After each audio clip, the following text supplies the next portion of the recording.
Harga kebutuhan pokok di Pasar Palaka Kabupaten Bone mengalami fluktuasi dalam beberapa waktu terakhir, dipicu faktor pasokan dan kondisi cuaca. Salah seorang pedagang di Pasar Palaka, Nurlaili, yang ditemui Kamis pagi mengungkapkan beberapa komoditas mengalami kenaikan signifikan, seperti cabai besar yang naik dari Rp25.000 menjadi Rp30.000 per kilogram. Tomat dari Rp10.000 kini mencapai Rp18.000, serta bawang merah dari Rp35.000 menjadi Rp45.000 per kilogram. Ia menjelaskan, kenaikan paling terasa terjadi pada minyak goreng yang kini dijual hingga Rp48.000 dari sebelumnya berkisar Rp38 hingga Rp40.000.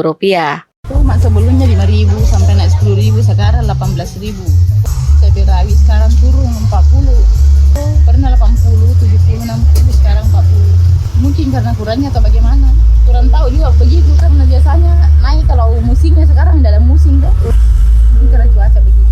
Kentang saja naik, sekarang 18.000, biasanya 15.000. Oh, minyak naik, biasanya dijual 38, 40, sekarang 48. Sementara itu, pedagang lainnya marah menyebut tidak semua komoditas naik. Cabai rawit justru turun dari sempat Rp80.000 menjadi Rp40.000 per kilogram. Begitu pula telur yang turun dari Rp65.000 menjadi Rp55.000.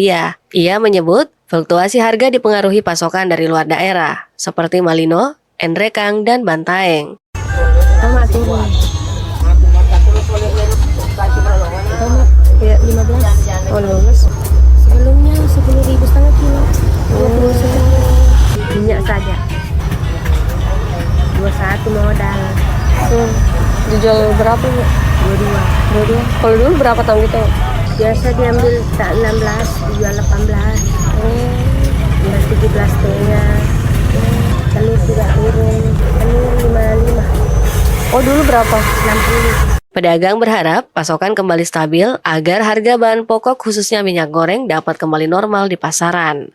Informasi selengkapnya dapat Anda baca di portal berita kami rri.co.id dan jangan lupa untuk mendownload aplikasi RRI Digital di Play Store.